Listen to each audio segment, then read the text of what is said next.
Luciérnagas 1350 presenta Mujeres defensoras de la madre tierra, son ustedes el faro para la sociedad entera. Ponen sus cuerpos, alzan sus voces, lo arriesgan todo por salvar lo que nos queda. De Rebeldías y Resistencias, un espacio para reivindicar a las mujeres, la organización y el eco de las voces comunitarias. Pues bienvenidas y bienvenidos a De Rebeldías y Resistencias. Estamos aquí, Flor Chavira, Olga Tlaoli, de la colectiva Sembradores Mujeres Momoxcas, y somos parte del proyecto radiofónico Luciérnagas en colaboración con Violeta Radio y la Faro Miacatlán. Y también están aquí ya nuestras invitadas del día de hoy, Carmen Mejía, Reina Barrera, quienes ya estuvieron con nosotros en un programa anterior, pero hoy vamos a hablar de otro tema. Y pues continuamos. El día de hoy nos vamos hasta Camerún, África, en eco de las voces comunitarias, donde hablaremos de Alicet Rum y Metrópoli al Día, con el tema Olores y Sabores de la Gran Ciudad. Y en nuestra cápsula ambiental hablaremos sobre los bosques. Eco de las voces comunitarias.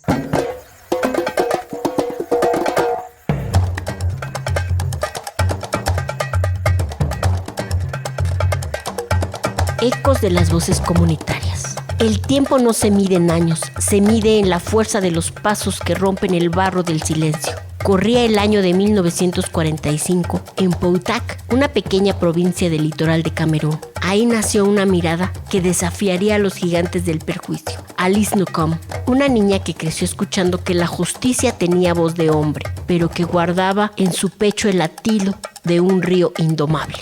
Apenas tenía 24 años cuando vistió la toga por primera vez. Una tela negra que, en su cuerpo, se transformó en bandera. En un Camerún donde los tribunales eran santuarios de piedra, exclusivos para ellos, los hombres. Ella entró con la dignidad de la primera lluvia. Había cruzado mares para abrevar el conocimiento. Primero en los inviernos de la Universidad de Toulouse, en 1963, y luego consagrando su mente en la Universidad Federal de Camerún en 1968. Ser la primera abogada negra de su nación no fue un título de honor, fue un decreto de guerra contra la opresión. Ella no buscaba encajar en el molde, buscaba romperlo para que el agua de la equidad fluyera limpia. Mientras la sociedad le exigía silencio, su voz comenzó a tejer un manto para proteger los derechos humanos, la democracia agonizante y la tierra herida que la vio nacer. La abogacía de Alicet no se quedó entre las paredes frías de los juzgados. Bajó a los caminos polvorientos, donde el dolor tiene rostro. Miró a los ojos de la inmigración clandestina, a esos jóvenes que huyen de su propia patria como barcos sin faro. Luchó contra el estigma del SIDA, una sombra devoradora de la juventud de su tierra, transformando el miedo en trincheras de salud y de esperanza. Donde la ley tradicional desamparaba, Alice sembró refugios. Creó la campaña Ley de Justicia para que las abogadas fueran un ejército de luz. Abrazó a las viudas, despojadas de todo por el luto, y acunó a las infancias abandonadas. Su vientre de madre biológica se expandió milagrosamente. Más de 50 niños y niñas camerunenses encontraron en sus brazos un hogar, un apellido y un mañana. Pero el verdadero fuego de su antorcha se encendió en los territorios del tabú, ahí donde el amor es considerado un crimen. En la década de 1990, desde el Frente Socialdemócrata, entendió que el poder político debe servir al desamparado, y en el 2003 desafió las leyes de los hombres al fundar una asociación para liberar los cuerpos y las almas de las personas homosexuales encarceladas por el simple delito de amar. En Camerún, la diversidad convive con la humillación sistemática del Estado, pero frente a los muros de la prisión y el látigo del odio, se alza la figura de Alice. Ella no defiende siglas, defiende la sagrada condición humana. Creó el colectivo de familias de infancias homosexuales y se alió con la asociación SIDAO, porque sabe que el desprecio es la peor de las enfermedades. Su lucha también es el derecho a decidir el destino de un pueblo. En 2018, la tierra rugió con la campaña Mujeres, Votantes e Hijos. Alice convocó a las mujeres y a la juventud a adueñarse de las urnas electorales. Despertó conciencias dentro y fuera de sus fronteras, demostrando que el voto es la costura con la que se repara una democracia rota. Las amenazas han golpeado su puerta. El acoso ha intentado marchitar sus días, pero no se puede detener el curso de un río que sabe a dónde va. A sus más de 80 años, Alice camina incansable, repitiendo al viento una verdad que incomoda a los tiranos. La lucha para el desarrollo de Camerún se hará con las personas homosexuales o simplemente no se hará. Alice Necron, la tejedora de libertades, la mujer que demostró que la justicia, para ser verdadera, debe tener la piel negra, el alma libre y el corazón abierto para abrazar a toda la humanidad. Gracias por acompañarnos en Ecos de las Voces Comunitarias, donde conocimos a Liz Nucom, la tejedora de libertades. Continuamos aquí en De Rebeldías y Resistencias. Estamos en micrófonos Flor Chavira, Olga Tlaoli, de la colectiva Sembradoras Mujeres Momoshkas y Veredas AC. Somos parte del proyecto radiofónico Luciérnagas en colaboración con Violeta Radio y La Faro Miacatlán.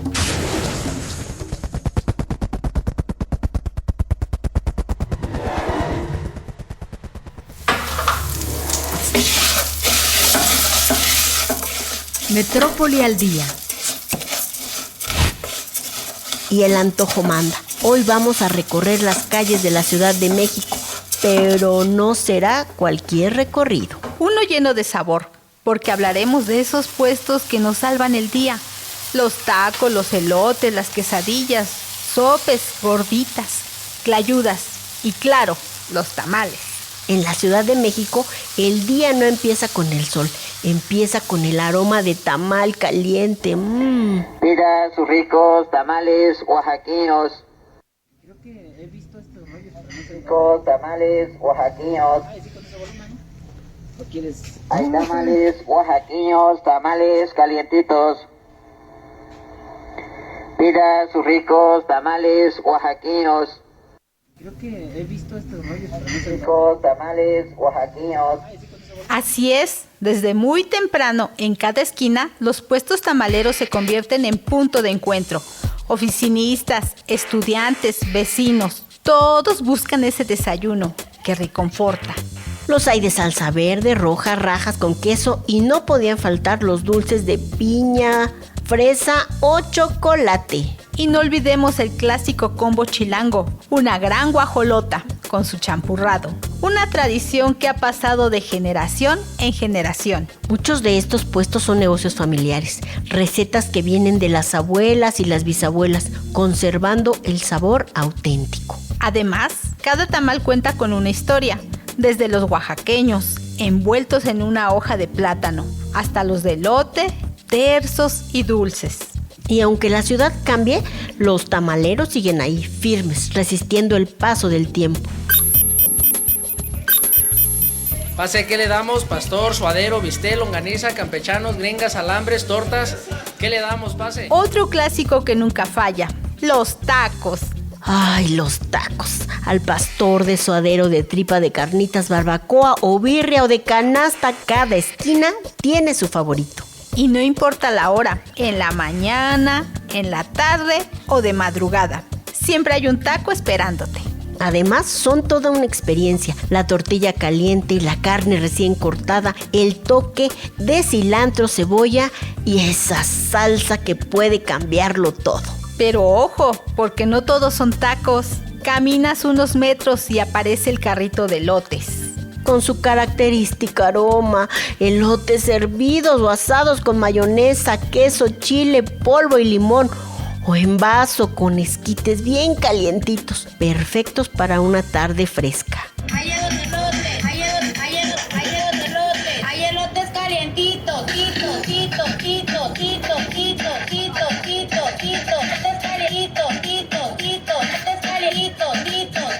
con queso, mayonesa, chile, sal,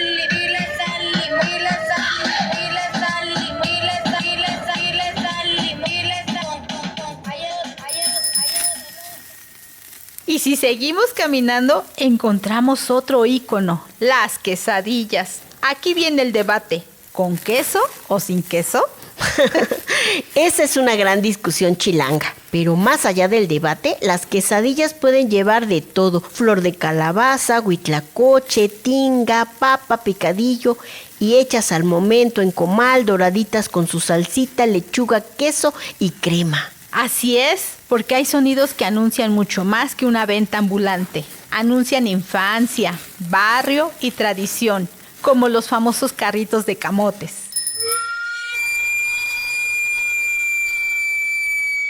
¿Quién no ha escuchado alguna vez ese silbido tan característico del carrito de camotes recorriendo las calles por la noche? Ese sonido tan fuerte y alargado, que parece salir de una locomotora pequeña. Todavía muchos niños se asoman por las ventanas, apenas escuchan el silbido. Y enseguida corren a pedirle a mamá o a la abuela unas monedas para comprar un camote calientito o un plátano macho cocido bañado con leche condensada. Los camoteros son parte del paisaje urbano mexicano desde hace muchas décadas. Sus carritos funcionan con vapor y carbón. Y justamente ese vapor es el que produce el famoso silbido. Además del sonido, también está el aroma, ese olor dulce del camote recién cocido que se mezcla con la noche y el aire frío. Y claro, cada persona tiene su favorito: camote amarillo, morado o el plátano macho con leche condensada.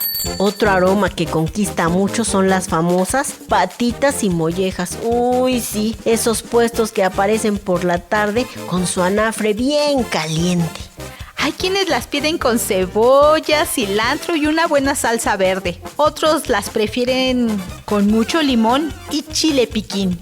Además, estos puestos son un punto de reunión. La gente llega después del trabajo, platica, cena algo y sigue su camino. Y siempre esta es la voz del vendedor: ¡pásele, güerita! ¡Lleve sus mollejitas bien calientitas! Son sabores populares que forman parte de la vida cotidiana y de la comida callejera mexicana. Así que la próxima vez que vean un puesto de patitas y mollejas, quizás valga la pena detenerse y probarlas.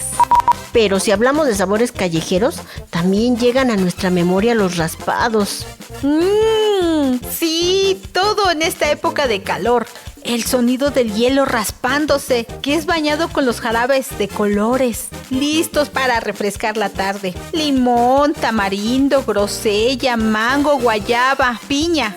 Sabores que para muchas personas significan vacaciones y tardes en la plaza.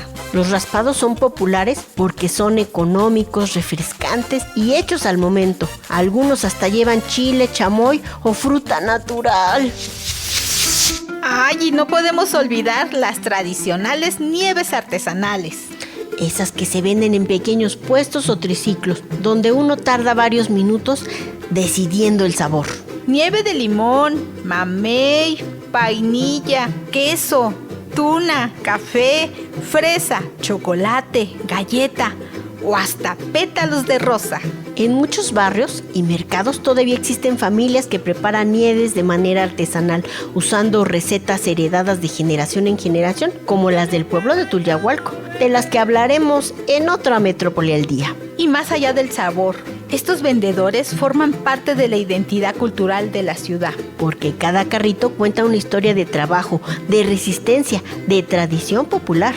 En tiempos donde todo parece rápido y digital, escuchar el silbido del camotero o ver un carrito de raspados nos recuerda que las calles todavía guardan momentos simples y humanos. Todos unidos por el mismo antojo. En cada esquina de la Ciudad de México hay un sabor esperando, una historia que contar y un platillo que probar. Así que la próxima vez que salgas a la calle, déjate llevar por el aroma, por el sonido, por el antojo. Porque en cada bocado está el corazón de la ciudad. Gracias por acompañarnos en este delicioso recorrido. Nos escuchamos en la próxima Metrópoli al día. Provechito. panadero con el pan, el panadero con el pan, el panadero con el pan, el panadero con el pan. Tempranito va y lo saca calientito en su canasta para salir con su clientela por las calles principales y también la ciudadela y después a los portales, y el que no sale se queda sin el pan para comer.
Ya está, hambre, sed, no sé, tengo antojo de algo. Pero bueno, continuamos aquí en De Rebeldías y Resistencias. Estamos en micrófonos Flor Chavira, Olga Tlaoli, de la colectiva Sembradoras Mujeres Momoshkas y Veredas AC.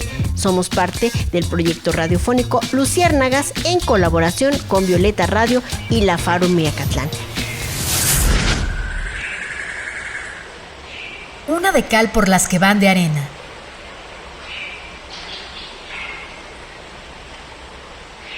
El valor de nuestro suelo de conservación, contrario a la creencia común de que la Ciudad de México es solo asfalto y hormigón, más del 50% del territorio corresponde al suelo de conservación. Las alcaldías del sur como Tlalpan, Milpalta, Xochimilco y Coajimalpa albergan densos bosques de oyamel, pino y encino. Estos ecosistemas son los responsables directos de recargar el 70% del agua del acuífero que abastece a la población metropolitana. También regulan la temperatura local, capturan carbono y filtran el aire de la cuenca. El cinturón forestal capitalino, parte esencial del denominado bosque de agua, enfrentan una presión humana sin precedentes La principal amenaza radica en el crecimiento de asentamientos humanos irregulares, la expansión de la frontera agrícola, de los incendios forestales intencionados para provocar el cambio de uso de suelo. A esto se suma el grave problema de la tala ilegal y clandestina, operada por células delictivas organizadas, las cuales extraen árboles de más de 50 años con total impunidad. Estos factores combinados rompen la continuidad del paisaje natural, fragmentando el hábitat. Los incendios forestales, que suman un total de 107 al año, a los que suman 68 conatos de incendio, las demarcaciones con más incendios forestales son Tlalpan y Milpalta, las cuales concentran de manera conjunta el 72% del total de incendios forestales de la capital. De acuerdo con los datos de la UNAM, entre parques urbanos y arbolado periférico, la capital se deshace de 219 hectáreas verdes anualmente, solo en zonas protegidas del sur de la urbe. Se estima que más de 2.080 hectáreas han sido severamente dañadas por la remoción selectiva de árboles maderables. Pese al cerco urbano, estos bosques albergan el 2% de la biodiversidad mundial y el 10% de las aves registradas en el país. ¿Se imaginan? Muchas de estas especies son endémicas y se encuentran bajo alguna categoría de riesgo. Destacan mamíferos medianos como el gacomixtle, la zorra, el gato montés, el venado cola blanca, además de las especies en peligro de extinción como el conejo teporingo, el gorrión serrano, que dependen estrictamente de los pastizales de alta montaña y de los bosques del sur. Su desaparición en estos nichos significa su extinción total. Tenemos también anfibios y reptiles, especies como la rana de Tlaloc, la víbora de cascabel transvolcánica y el ajolote de montaña, que habita en los arroyos limpios de los bosques templados. Para frenar el colapso ecológico de los pulmones de la capital, es urgente transitar de la remediación pasiva a un modelo de defensa activa. Cómo fortalecer los cuerpos de vigilancia comunitaria con equipamiento técnico y apoyo de la Guardia Nacional, mediante retenes fijos en las rutas de salida de madera ilegal y sentencias reales. También hay que vincular a las comunidades con su bosque y todo lo que hay en el hábitat, principalmente a las infancias y juventudes, para que conozcan todos los bienes comunes que estos dan a la ciudad y por ende sepan la importancia de preservarlos. Consolidación de corredores biológicos. Es necesario conectar las áreas naturales protegidas de la Ciudad de México con los estados vecinos de Morelos y el Estado de México para evitar el aislamiento genético de la fauna silvestre, hacer pasos de fauna y escuelas de observación. Hay que incrementar el presupuesto destinado a los comuneros y ejidatarios del sur mediante subsidios permanentes que superen las ganancias económicas de la agricultura intensiva o la venta de tierras, así como sancionar a quien venda y compre predios en zonas comunales y ejidales de forma ilegal. Gracias por acompañarnos en nuestra cápsula ambiental. Continuamos en De Rebeldías y Resistencias. Estamos en los micrófonos Flor Chavira, Olga Tlaoli, de la colectiva Sembradoras Mujeres Momoxcas, y Veredas AC. Somos parte del proyecto radiofónico Luciérnagas, en colaboración con Violeta Radio y la Faro Miacatlán. Y bueno, vamos a un corte y regresamos para platicar con las mujeres que nos acompañan el día de hoy en nuestra entrevista. Vámonos al corte.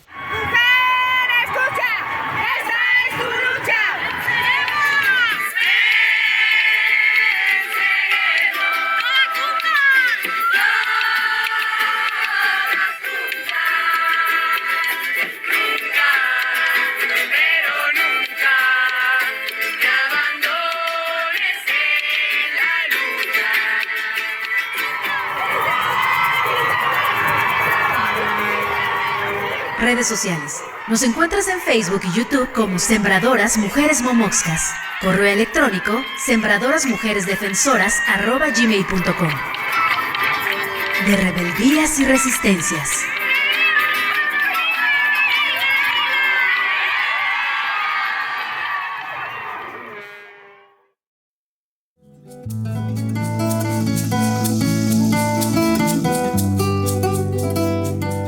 Continuamos en De Rebeldías y Resistencias. La entrevista.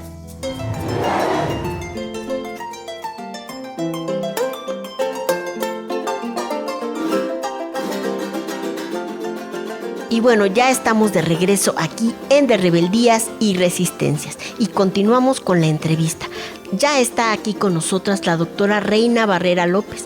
Ella es decana de Guerreras en Luchas Sociales. Es sobreviviente de acoso y muerte de estudiantes de octubre de 1968.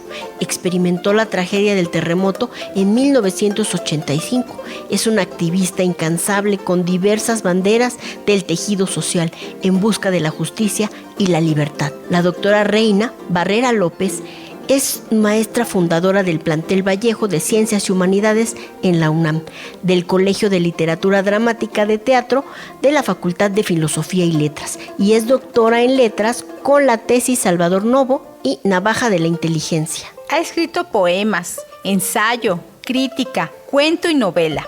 Ha obtenido reconocimiento del Premio Popular de 1987. Obtuvo el primer lugar en el 4º concurso internacional en poesía Rubén Bonifaz Nuñó. Ha sido galardonada con el Morelos de Bronce, la Medalla de mi Vida en el Teatro, otorgada por Oti Onesco. Y en la UNAM ha sido reconocida con la Cátedra Rosario Castellanos y la Medalla Sor Juana Inés de la Cruz por su labor como maestra y su creatividad como mujer intelectual. Ha recibido el Obed y Pridet por su trayectoria como luchadora a favor de los derechos de la población LGBT, sobre todo en México. Pues bienvenida, doctora, es un gusto tenerla nuevamente en el programa y queremos que nos cuente, para usted, ¿qué es lo más valioso o importante del libro Marchantas? Pues es una investigación muy interesante porque me acercó a los orígenes de los 6 pueblos que son originarios de Tláhuac.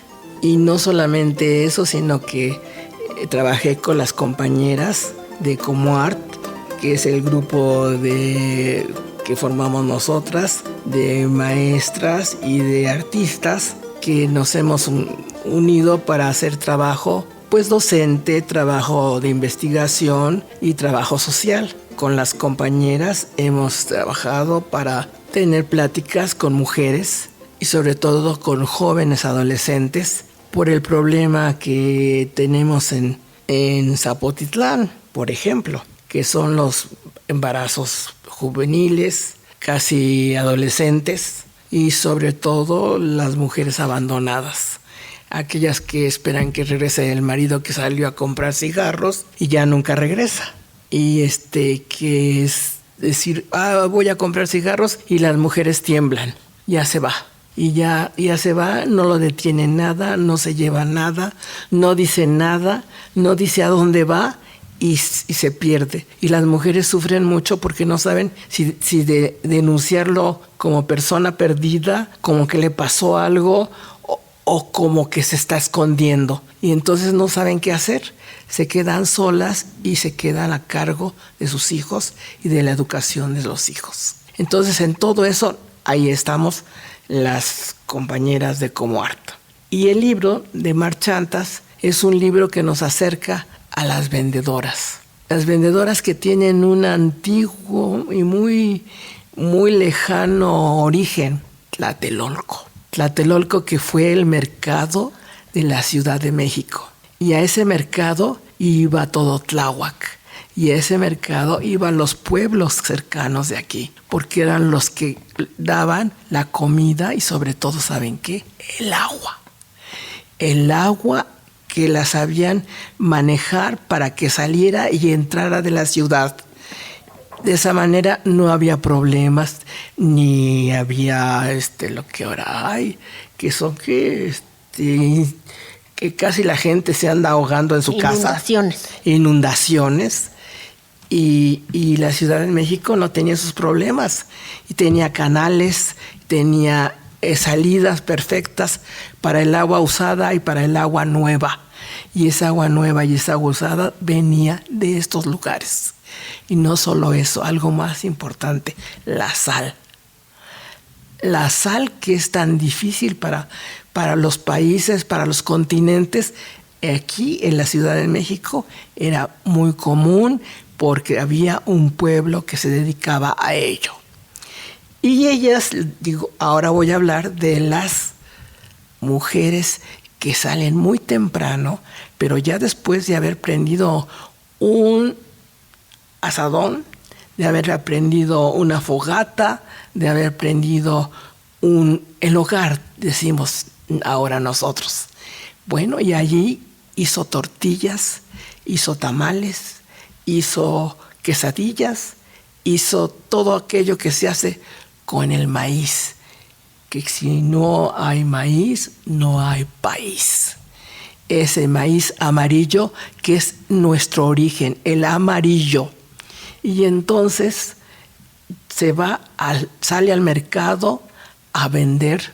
Bueno, aquellas mujeres salían a vender sus gordas, eran las gorderas. Pero luego salen a vender, pues, por lo que nos dicen a nosotros, los mexicanos y los de la Ciudad de México, y no nos ofendemos, nos dicen yerberos. Y cuando uno no sabe, ¿por qué nos dicen yerberos? ¿Qué me ven que ando cargando hierbas o qué? Yerberos porque, ¿cómo comemos hierbas? Pues sí, es el fundamento de la dieta mexicana, la hierba. Y es lo que se educa desde Xochimilco y desde el lago de Tláhuac. Allí se hacen las primeras organizaciones para que las plantas se vuelvan civilizadas. Se han de estar riendo de nosotros, de que las hacemos civilizadas. Pues sí, a eso salen civilizadas. Tenemos civilizado el aguacate, el jitomate, la calabaza, sobre todo el maíz y el frijol. Y eso es lo que se siembra en México y en la tierra. Pero cerca de Xochimilco se siembra hierbas. Y las hierbas son lo que se llena con una cocina. Si no hay cilantro, perejil, aguacates, cebollas, epazote, para los dolores de cabeza y etcétera, que hay que tomarse un té de manzanilla, no hay nada. Bueno, eso ya contesté, perdón, porque yo me suelto. Pues sí, maestra, usted puede contarnos lo que quiera. ¿Y cuál de las historias de las mujeres fue la que más le impactó, ya que atraviesan por muchas situaciones, como usted lo ha dicho, de violencia? Bueno, pero las mujeres a las que fuimos a entrevistar, y digo fuimos, es un decir, porque yo era la que estaba dirigiendo a las compañeras que iban a hacer la entrevista y me decían, ay, pero ¿qué voy a ir a preguntar? Ah, bueno, pues mira, vas a preguntar, ¿qué les preguntarías tú?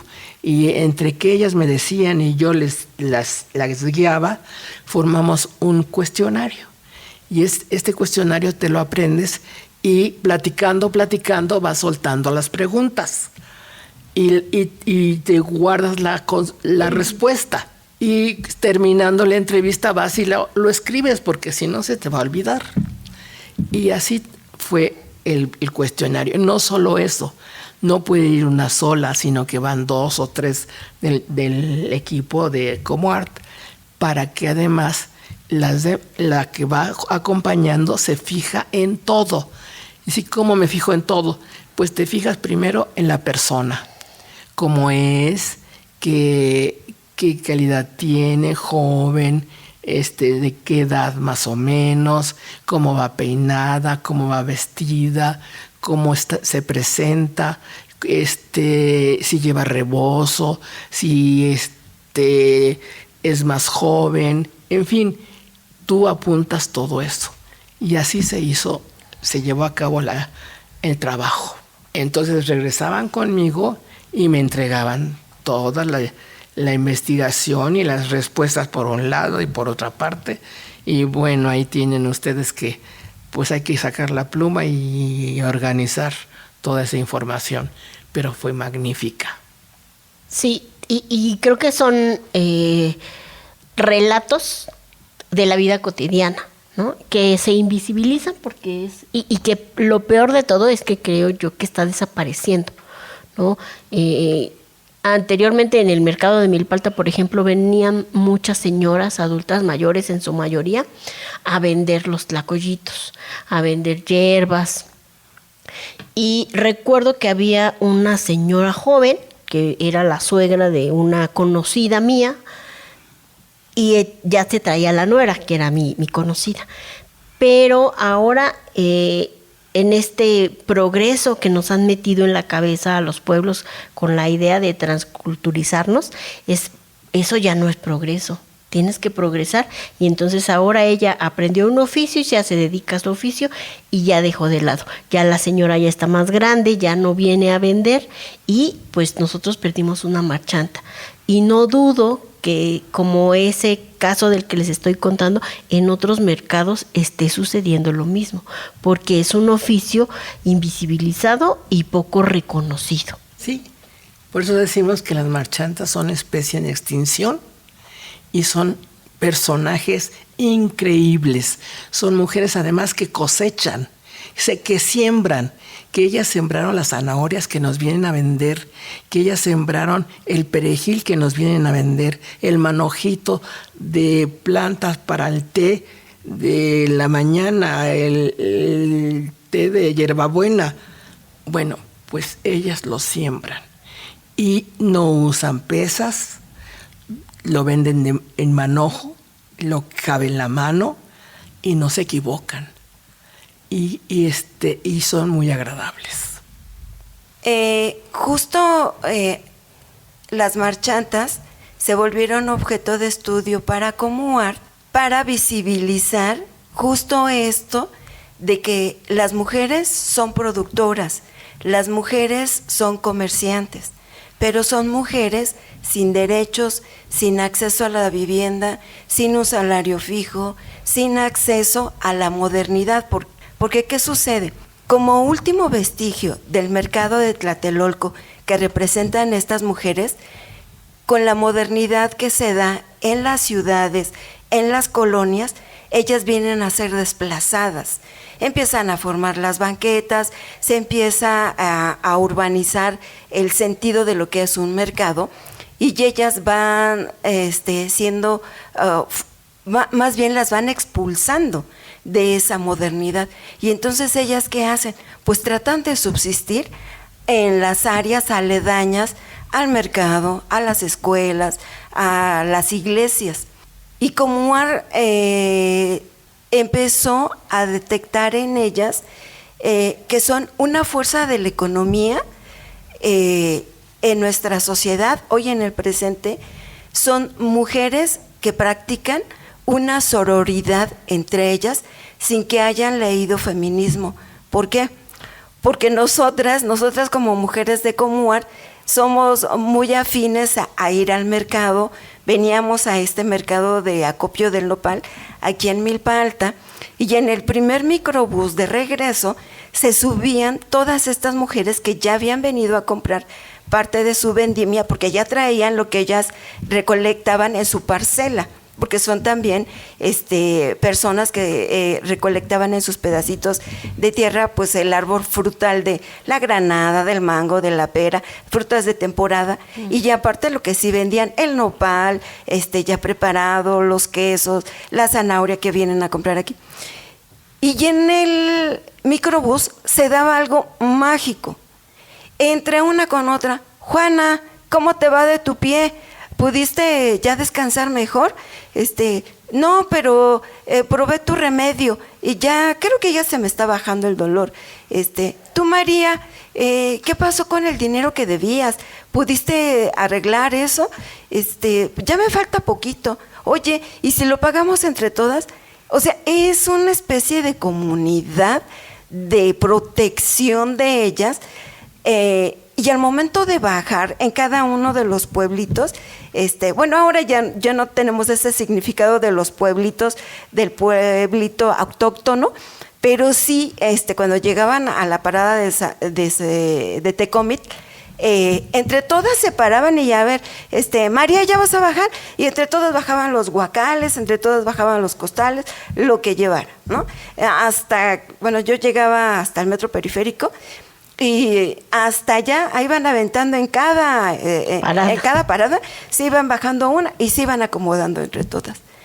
Y yo decía, justo esto es lo que tenemos que visibilizar, que dar a conocer, que nosotras las mujeres somos mujeres motores de una economía, somos mujeres motoras de un engranaje en nuestras sociedades, que somos devaluadas, de que cuando se nos presenta un proyecto económico, se nos dice, bueno, ¿y tú qué sabes de administración? Pues yo administro mi negocio, mi propio negocio. Yo veo cómo voy a dar los duraznos, a cómo voy a dar los nopales. O sea, sí tengo capacidades. Y ese fue justamente el objetivo de Comuar, a través de la dirección de la doctora Reina, de visibilizar todo este mecanismo. Y donde yo siento que fue una desfortuna fue que solamente nos quedamos en el estudio de caso. Nada más hicimos una descripción de lo que son como personajes las marchantas. Y no entramos a una descripción sociológica, a un análisis sociológico. Desafortunadamente se nos vino la pandemia encima y ya la doctora se dio la tarea de, con lo que ya se había recabado de información, la doctora escribió, se editó el libro y ya no se pudo presentar porque fueron 2 años de pandemia y ya no. Llegó la siguiente administración, le solicitamos que nos dieran espacio para presentar el libro aquí en la alcaldía de Tláhuac y se nos dijo que no, porque era un proyecto que pertenecía a la administración anterior del profesor Raimundo Martínez Vite y bueno, entonces ya no se pudo hacer nada. Entonces creemos que esto sí hay que seguirlo trabajando. Este proyecto merece una siguiente interpretación, un siguiente manejo de situaciones y de visibilizar no solamente a ellas, sino a más mujeres también, porque desde esas familias, ellas cómo estructuran su familia, cómo estructuran las horas en que desayunan, las horas en que van a ver a los hijos a las escuelas, los van a recoger. Entonces todo esto sí necesita un análisis todavía con mayor profundidad, y que esperamos haya la oportunidad de un siguiente proyecto y trabajar más a estas mujeres.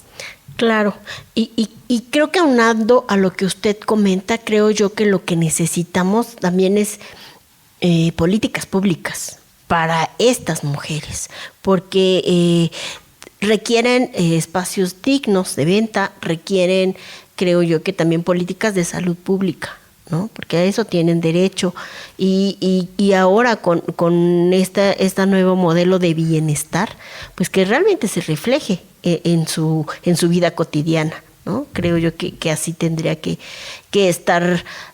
Si ya los colectivos estamos haciendo parte del trabajo, creo que la respuesta del Estado tendría que ser esa. Ya identificamos una problemática en la comunidad, bueno, vamos a generar algo, ¿no? Y a mí no lo había tenido en físico. Olguita me había compartido algunos de los textos que se me hicieron muy valiosos y me gustaría preguntarles ¿cuál de estas vidas se les hizo una situación inolvidable por la situación de violencia que vivieron?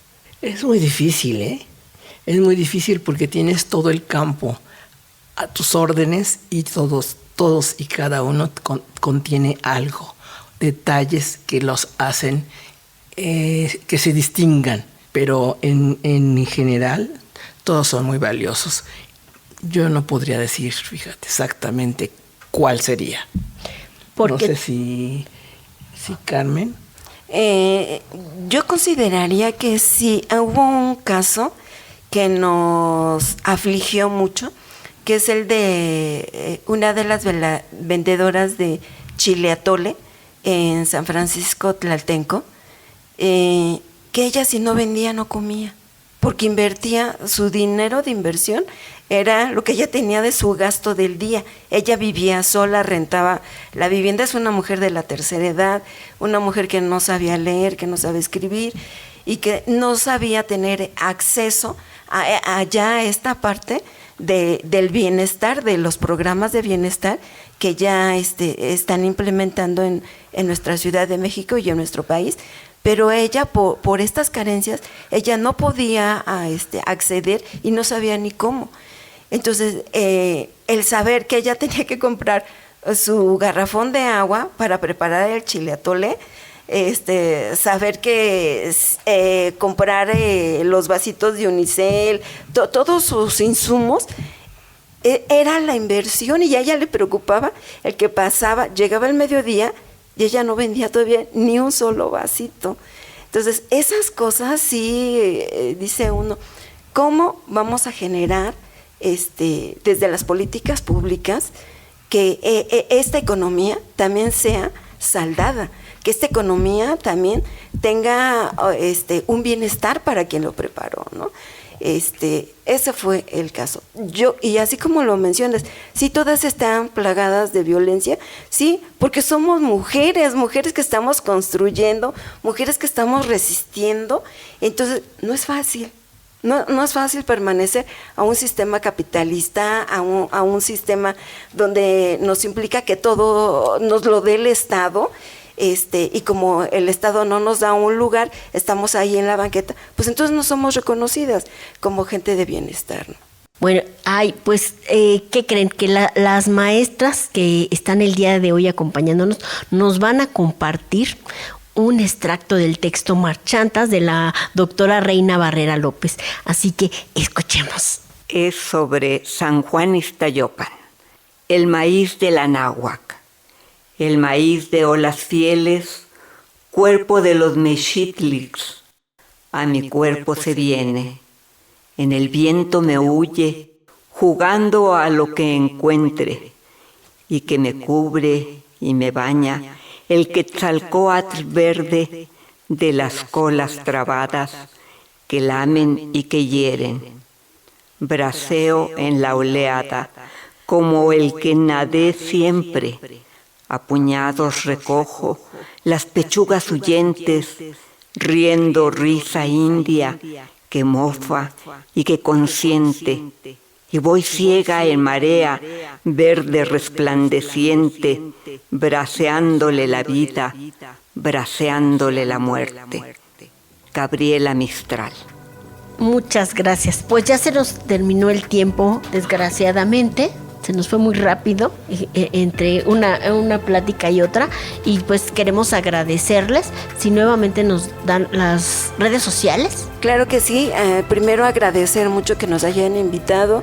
Estamos a sus órdenes para volver a venir, para volver a platicar. Nuestra red social es Comuart, en el Facebook es COMUART, Comuart.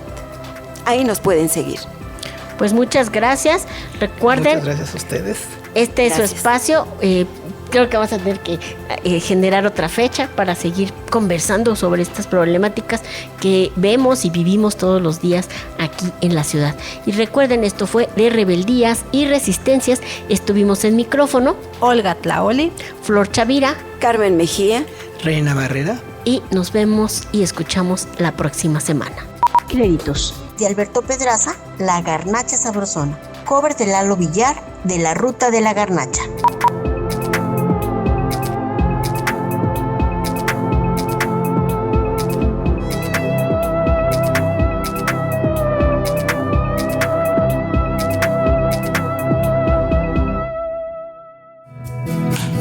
Mujeres defensoras de la madre tierra, ellas no se achican, man, que suba la tormenta. Ponen sus cuerpos, alzan sus voces, lo arriesgan todo por salvar lo que nos queda. Porque el territorio no es mercancía, es nuestra historia viva. Escúchenos todos los jueves a las 12 horas. De Rebeldías y Resistencias. Esta fue una producción de Violeta Radio y El Imer para Luciérnagas 1350. Luces al aire, voces en común, un espacio que se ilumina con las ideas colectivas.